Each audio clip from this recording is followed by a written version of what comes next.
On our way to the ballpark. It's a cloudy day, but it's still a nice day here in Ohio. The weather's nice. It's supposed to stay warm enough. We shouldn't be too chilly. All he had, what's that? 17 it's going up to today. Thank you, Hattie. I did. I went the wrong way. It's telling me to turn around. Jeepers. I went right when I was supposed to go left, sweetie. So, just a great day yesterday. It could always be a better day, but certainly no complaints. We'll talk about the racing yesterday. We'll start with Ollie. Most importantly, went 8 for 8 yesterday. Never got out once. Single, 4 doubles. No, 3 singles, 4 doubles, and a triple, right? Struck out 4 people on the mound. Had a great day, but most importantly, Rexville FC, the team, went 2 for 2, and all the boys played really, really well. Really happy for them. So they're 2 for 2 heading into day 2 of the tournament. They play this morning at 11:15. Now, I did get turned around. I'm going to be we're going to be an hour before for warm-up. I'm 8 minutes late for that, so there's not going to be any way to make that up. So very happy with the baseball. And then yesterday, Jays won. Big day.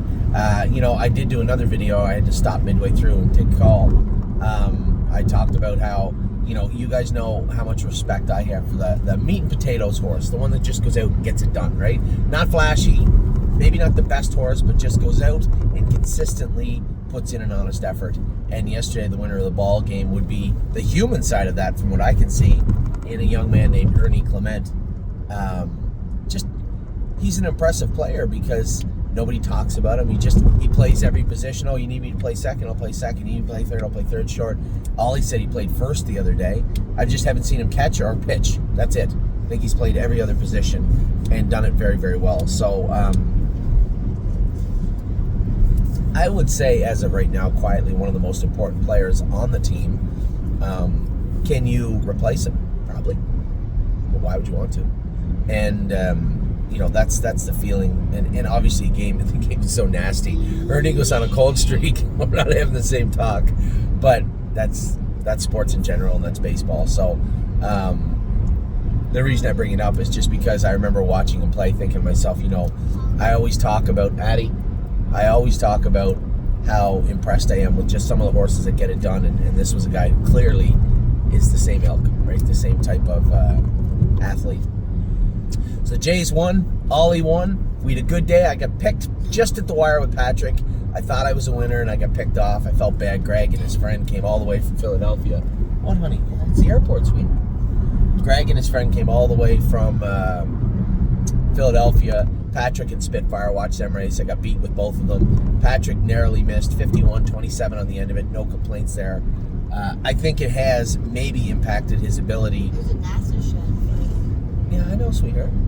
It may have impacted his ability to go to Maine now. That late closer he fit, he doesn't fit anymore. It was non-winners of so much last 4, and yesterday put him over that quota. Now Neptune is still maybe on tap.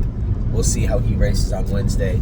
I'll be in contact with Mr. Barry. And quite frankly, if there's still an open and a place to race Patrick the Piranha every week, then for sure, I have no problem sending him out there. I don't really think that we're losing anything. He raced for $7,700 yesterday, so it's not like he's racing for an enormous amount of money. He's going to race for that or a little bit more anywhere you race him. So really what we're looking for is the best place for Patrick to be. And I guess I still do feel that I would like to see him be that big fish in a little pond type thing. So although that late closer might be out the window, certainly him going there, I guess, is still on the table. I should start, I guess. Stacy messaged me and said he didn't really talk a whole lot about Yo Mister. He raced great. He did race great. Horse raced fantastic. And quite frankly, the most impressive thing about his win wasn't even on the track. It was the fact that the poor bugger had to wait an hour and a half delay and then go out and race. And go out and win and drive off and win. That's an impressive mile in its own right. An impressive feat. So great job by Stacy Brett, and definitely a great job by Yo Mister for having the composure to sit through a rainstorm and then just go out and get the job done. So a good mile from him. Everybody on Friday went a good mile. Manhattan Money raced great. Looks like Money raced great. It was a good Friday, top to bottom. Saturday, I trained the babies. I talked about that. Addie. Saturday, I had talked about how I trained the babies, and I was happy with them. And then we went into Saturday afternoon. Tenacious Hanover raced well, finished third, first start off the bench in quite a while. He looked good. I just got picked with Patrick and just beat by a good horse in Guido D with Spitfire Overseas. I thought Patrick raced well and got picked off fair and square. I thought Spitfire could have finished off his dinner, so to speak. It looked to me like he was a winner and then was soundly defeated. So it'd be different if it was a bad horse that beat him. It was a good horse that beat him, but I thought he was still should have been a winner. Then we got to watch Ollie play baseball, the latter game. We got to watch the Jays game win. We talked about that. And now we moved on to Mohawk. I didn't know what to think. Trosa was off 2 weeks, coming in with some mucus and some blood in his last scope or two. A couple of flat miles. You can see how 1 + 1 = 2 when the horses have mucus and show a little blood in their airway. Ollie, give that back to her. You're playing baseball today. Thank you. When I tell you the horse showed a little bit of mucus, a little bit of blood, well, Adeline Hope McDonald, do you want to lose it too? Do you want me to take that tablet? I can't hear you. No. So, and then you see the horse race poor, right? And that's what I mean by 1 + 1 = 2. So again, last night, a little bit of mucus, a little bit of blood.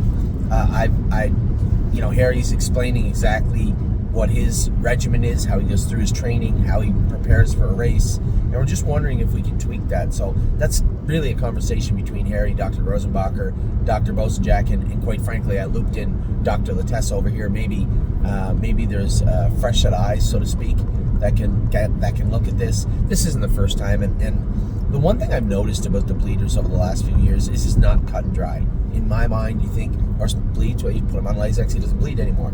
It doesn't work that way all the time, and it is far from black and white and cut and dry, and well outside my scope when it comes to the medical side of the bleeding. So one of the situations where I'll definitely, and we all should, defer to the medical professionals to see what we can do in regards to, is there any minor medications we can add that may help dry Trosa up?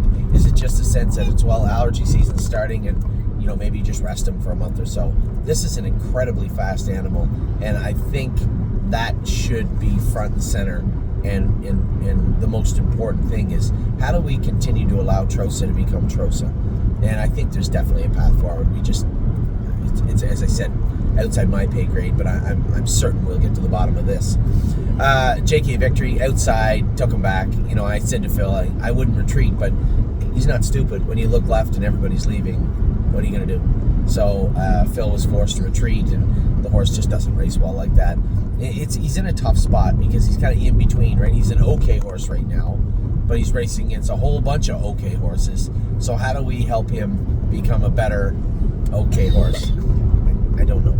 I don't know how to do that, but we are trying to find the best spot available for JK Victory. I know a couple of people had said, what about Minnesota? What about Illinois? We send him back to Indiana. These are all great ideas, but I'd like to have something concrete to sink our teeth into. Here's a class, he can do it. Here are the horses he's going to be racing against. I believe he's competitive. These are the things that I have to look at. We just can't stuff him on a trailer and send him somewhere, relying on hope and prayer that he can do. That just doesn't make for a very smart decision. So for now, let's see how he does next week in Ontario. He's there right now.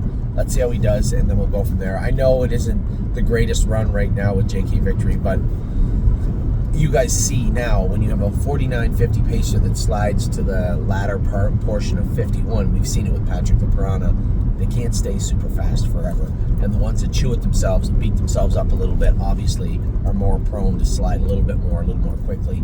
So we'll look for the best spot for JK Victory moving forward. I think it is important, and I said this to James the other night. He said, I don't know if he's the same horse. I said, James, it is important to remind you that I did win a 150 flat with him 5 starts back. So we're not talking about last year or the year before. We're talking about very recent history. And quite frankly, he could go back to the Meadows, but his paths are kind of narrow there. So I'm not sure about that one. Now, that's something I'm gonna continue to think about and continue to look at our options. We'll have something figured out for JK Victory soon enough. Chicago Hall. That was a hell of a race. A very patient drive by Jody. Didn't panic when a hole didn't appear. He was out the whole way, if you guys noticed. Out the entire way. Never saw the styrofoam of the pylons one time in the mile. Caught third over cover, and actually, of all people, James was the one that got him in a bad spot. He was following James, who was one of the favorites. And then when he went to fan out, well, Chris Christopher was there. He wasn't giving up any room. And if Chris had moved over a little, which I don't blame him for not doing, but if he didn't, Chicago Hall might have been headed to the winner's circle. You know, you look how he was charging at the wire. Third beat a length, but ran into a blind switch that had a lane after being parked already the whole way. I'm not so sure that if he doesn't just be able to file him to the outside, like if James takes him out of the turn forward and he can just move him over, I'm not so sure he's ahead of the winner's circle. That was a fantastic race. And quite frankly, I am going to have to be as clear as I can. James has said that he has other horses he wants to drive in that division, and Jody Jameson gets along well with the horse. I think we are going to have to leave Jody on the horse, and I know that some people get a little frosty sometimes when I say James is their driver, he's leading driver in Canada, and I'm going to continue to list him first, but I am going to instruct Dominic. I think Jody is going to have to stay on this horse. He gets along real well with him, and I get the feeling that, well, one, James is going to be driving Gaslight anyway, more than likely, until he decides not to. But when it comes to Gaslight Hall, when I look at his races, I just think he's raced as good or better for Jody. And when James is not ready to commit to Chicago Hall, well, I think it makes the most sense in the world to maybe just say, hey, this is your drive until you don't want it anymore. At that point, then we'll decide what we're going to do on a full-time basis. But at the same time, right now, from my standpoint, I think Jody's probably the guy for Chicago Hall. And I don't think James would disagree, quite frankly. Rock Shining Star raced good. The Hanner's kid drove the horse great. I always say the Hanner's kid because I don't want to get the young men mixed up. Both very good drivers and really nice people. Come from a great family. Their mom is very nice. I didn't actually know their dad. I watched him racing when I was growing up, and he was a tremendous trainer and driver in Brad. I have to call you back. In Brad, but both those boys are talented reinsmen, and definitely got a great drive from one of them last night in Rock Shining Star. Got away quick off the gate, followed, shot through at the end, finished third in 150 and 2 off a half length 56. A great mile from Rock Shining Star, but a very conservative mile from the driver. And then we did finish our night with Resolve Indeed. She looked good. She jogged. Austin Sorry drove her good, likes her. One of those horses also that I'm always worried, is she going to do? Is she good enough? Can she compete? I think we're at actually 9, Ollie, right? It's that one there, right? The turf one behind the... I'm going to go back up here. Because we're playing on turf now.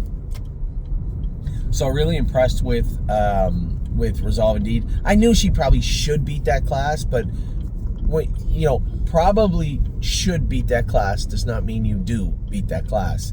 So I was concerned. I wasn't concerned. I was curious to see how she'd do racing against those types of horses last night. Those kind of B track non-winners of 2 types that were racing last night. I had no idea how she would do, but I was interested to see, and it looks like she mauled them. She looked really, really good. Didn't look like Austin had a concerned look or moment in the entire race, and it looked like he had a fairly good hold of her going through the wire. So a great race by Resolve Indeed, a great drive by Austin Sorry, and a great finish to a pretty good day for us, truth be told.